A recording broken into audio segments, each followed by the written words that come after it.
गांव के किनारे एक मिट्टी का घर। बाबूलाल वहीं बैठा हुआ अपने 13 साल के बेटे गोलू को पढ़ाता था। अबे गोलू, 2 दूनी कितना होता है? 4। अब रोज रोज मत पूछो बाबू। तो फिर बताओ 4 दूनी कितना होता है? 8। अब जरा चुप रहो, मुझे स्कूल का होमवर्क करना है। अरे वाह, तू तो पूरा मास्टर निकला। चल पढ़ ले, मैं जरा बैल को चारा डाला हूँ। बाबूलाल बाहर निकलता है और गांव की ओर चल पड़ता है। कुछ लोग चौपाल में बैठे थे। आ गया पढ़ाकर अपने बच्चों को। क्यों महेंद्र जी, क्या किताब पकड़ दाना गुनाह है? तू खुद पढ़ा नहीं और अब बेटे को मास्टर बनाने चला है। मैं नहीं पढ़ सका, इसीलिए तो पढ़ाना चाहता हूँ। क्यों भाई, पढ़ लिख के क्या करेगा तेरा गोलू? खेत बचे हैं क्या कोई? 2 बीघा जमीन में कितनी अक्ल की जरूरत है? अक्ल से ज्यादा जरूरी है सोच की, और मेरी सोच है कि गोलू को खेत नहीं कलम पकड़ धनी है।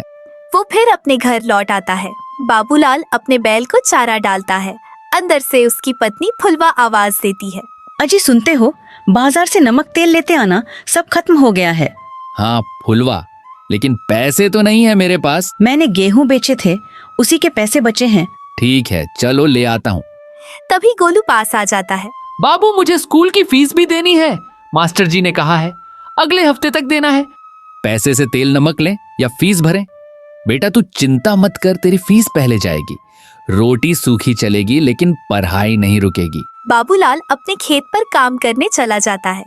वहाँ कुछ और किसान मिलते हैं। बे बाबूलाल, बेटा पढ़ेगा अफसर बनेगा, ये ख्वाब जरा बड्ढे नहीं लगते बाबू? ख्वाब अगर छोटे हो तो जिंदगी भी छोटी हो जाती है। तेरे पास क्या है बाबू? पैसे नहीं, जमीन नहीं, रिश्तेदार नहीं, बस ये एक बेटा। सब कुछ उसी पर लगा देगा। और खेत की हालत, पंप टूट गया, बीज सड़ गए, ऊपर से नहर भी सूखी। पढ़ाई करने से भूख मिटेगी क्या? बिल्कुल, और अगर उसमें कुछ बन गया ना तो मैं सबसे अमीर कहलाऊंगा। रात हो जाती है। घर में लालटेन जल रही है। गोलू किताबों में डूबा है। फुलवा रोटी सेक रही है। बाबूलाल चुपचाप बैठे बेटे को देख रहा है। तुम्हें लगता है गोलू अफसर बन पाएगा? ये मांगा कि मेरा बेटा मुझसे बेहतर बने। बाबू, मैं आपसे वादा करता हूँ, मैं आपका सपना पूरा करूंगा। बस बेटा, अब इस वादे के लिए तुझे जी जान लगानी होगी। सर्दी की सुबह थी। बैल सूनी आंखों से बाबूलाल को ताक रहे थे। मिट्टी ठंडी थी। सुनिए बाबू, खेत में जाना जरूरी है क्या? हाथ पांव सुन्न हो जाएंगे। जमीन भी तो सूनी पड़ी है फुलवा, अगर उस पे चलूंगा नहीं तो जागेगी कैसे? आटा नहीं बचा और लकड़ी भी खत्म हो गई है। जानता हूँ, लेकिन इस बार खेत थोड़ा अच्छा दे दे तो 2 महीने की रोटी निकल आए। तभी गोलू पास आ जाता है। बाबू, स्कूल में आज कंपटीशन है। मास्टर जी बोले हैं अगर अच्छा बोला तो जिला स्तर पर भेजेंगे। अरे वाह, क्या बोलेगा तू? देशभक्ति भाषण। शुरू की 2 लाइनें याद हो गई हैं। मंच पे जो बोलेगा वही अब बापू को सुना। मेरा देश महान है, मेरा गांव उसकी जान है, यहाँ मिट्टी में भी सोना उगता है, किसान उसका भगवान है। कैसा बोला है मेरा बेटा? बस गोलू, इसी जोश से परा 8। ये गांव एक दिन तुझे गर्व से देखेगा। बाबूलाल वहाँ से चल बैठता है और कुछ देर बाद बाबूलाल गांव के पीपल के पेड़िएज के पास पहुँचता है, जहाँ महेंद्र, हरिराम और रमेश बैठे थे। बाबू आया, चलो आज पूछते हैं उसका नया सपना क्या है। अब वह छोटा मोटा सपना नहीं देखता, वह अपने बेटे से देश चलवाने के बड़े बड़े सपने देखता है। अपना नहीं देखता, बस बेटे की आंख में जो देखता हूँ उसे सच मानता हूँ। पढ़ाई से सोच बदलती है और सोच से हालात। अभी भूख है पर कल गर्व होगा। तभी पोस्टमैन आता है और बाबूलाल को एक चिट्ठी देता है। बैंक से आया है, ले। पोस्टमैन चिट्ठी देकर वहाँ से चला जाता है। बाबूलाल लिफाफा खोलता है और परतता है तो चौंक जाता है। सरकारी सहायता नहीं मिली। ले, तेरी मदद तो सरकार भी नहीं कर रही। इसीलिए तो बेटे को कलम दी है, जिससे वह बद्धा आदमी बन जाए और मुझे कहीं हाथ फैलाने की जरूरत नहीं पड़ेगी। बाबूलाल वहाँ से अपने खेत में चला जाता है। शाम को बाबूलाल अपने खेत में बैठा था। हाथ में वही चिट्ठी थी। फुलवा वहाँ आ जाती है। कागज क्या कहता है? बैंक ने मना कर दिया है हमारी मदद करने से। अब क्या करेंगे? खेत में बीज डालूंगा और दिल में विश्वास, एक दिन तो फसल होगी ही। गोलू स्कूल से आता है। उसके हाथ में प्रमाण पत्र था। बाबू, मैं जिला स्तर पर चुना गया। मास्टर जी ने कहा तुम पर गर्व है। आज दुनिया ने मुझे नहीं चुना, लेकिन तूने जीत के दिखाया, यही सबसे बड़ी बात है। माँ भवानी, तेरा रास्ता साफ करे बेटा। रात का समय हो गया था, लालटेन जल रही है। बाबूलाल बैल के पास बैठा है। देख रे बल्लू, तू दिन भर बोझ उठाता है। तू चिंता मत कर, एक दिन सब ठीक हो जाएगा।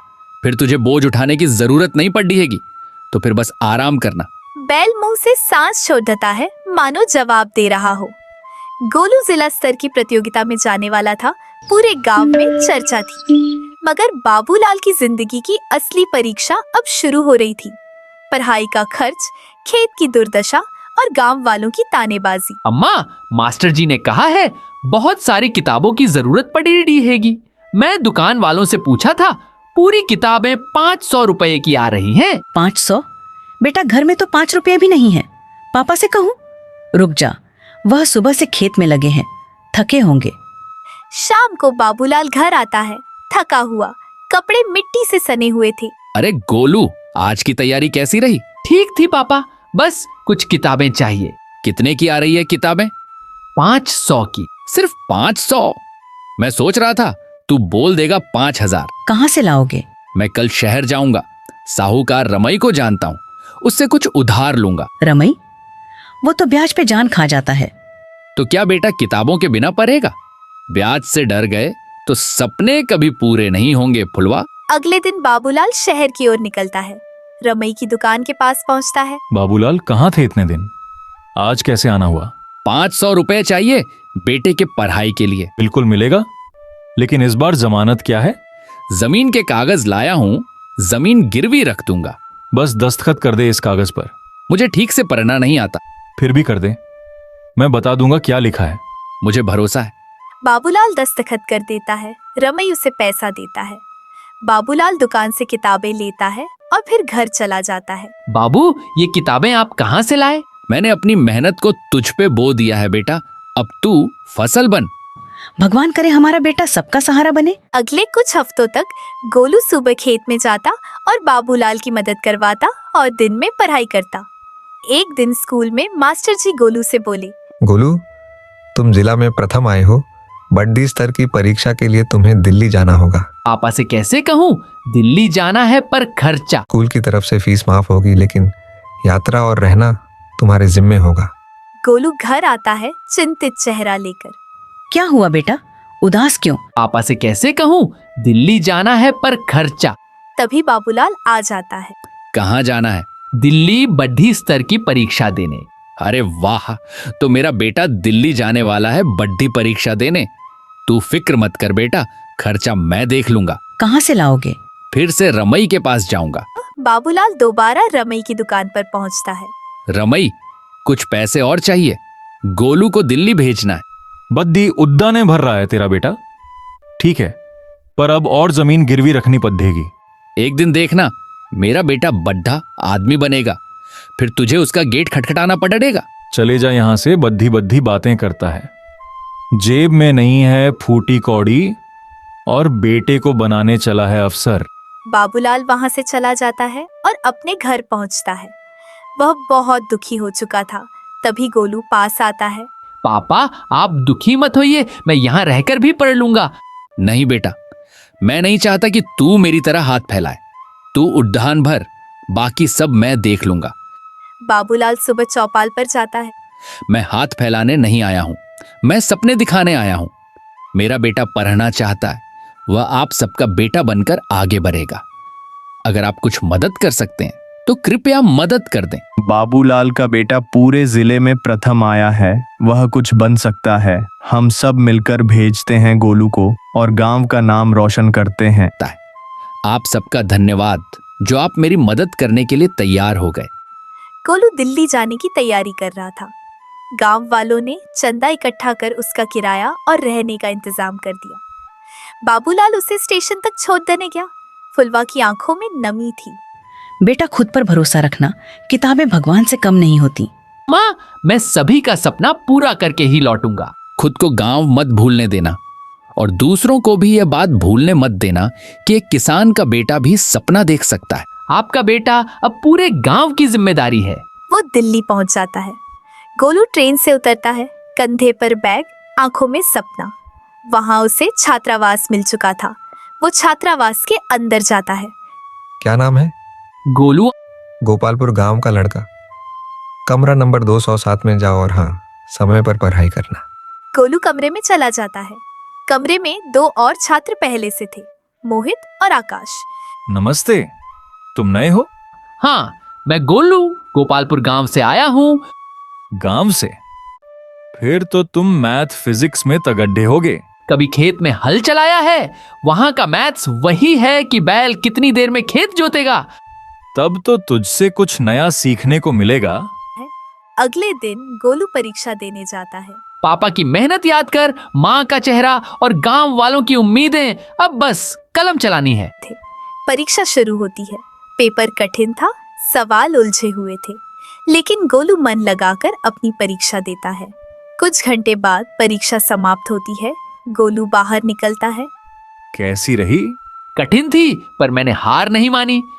शाबाश, गांव से आए हो, जड्ढें गहरी होंगी और सपने बद्धे होंगे। कुछ दिन बाद रिजल्ट की तारीख आती है। एक अध्यापक खड़ी रीढ़े होकर सबको रिजल्ट बता रहे थे। मोहन, आकाश, गोलू भी खड़े हुए। मोहन, तुम पास हो गए। आकाश, तुम भी पास हो गए। और गोलू सबसे प्रथम आया है। पापा, अम्मा, मैंने कर दिखाया। गोलू अपने गांव में चिट्ठी भिजवाता है। पोस्टमैन बाबूलाल को चिट्ठी देता है। हमारा बेटा परीक्षा में प्रथम आया है, सारे गांव वालों को बता दो। पूरे गांव में बात फैल जाती है। उसी शाम गांव की चौपाल पर सभी लोग इकट्ठा होते हैं। आज गोपालपुर का बेटा सितारा बन गया है। अब तो वह अपने पापा के सपने सच करके ही मानेगा। अब धीमे धीमे करके वह और आगे बढ़ेगा और गांव का नाम रोशन करेगा। दिल्ली की परीक्षा ने सिर्फ गोलू को नहीं, पूरे गोपालपुर को पास करवा दिया। अब वो गांव बदलने को तैयार था।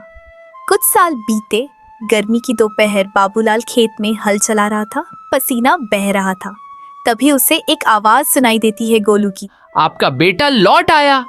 अरे पहले बैठ, पानी पी, बोल आगे क्या सोचा है।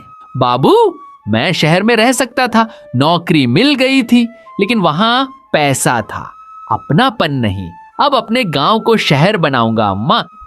गोलू गांव की चौपाल पर जाता है और सभी लोगों को इकट्ठा करता है और सभी से कहता है, सब लोग ध्यान दीजिए, मेरा नाम गोलू है। मैं शहर से वापस आ गया हूँ। मैं चाहता तो वहीं पर रुककर नौकरी कर सकता था, लेकिन मुझे अपने गांव का नाम रोशन करना है। मैं चाहता हूँ कि यहाँ पर एक स्कूल हो जिसमें बच्चे पढ़े और आगे बढ़े। तू तो बड़ा अफसर बन गया था, अब गांव में मास्टरी करेगा।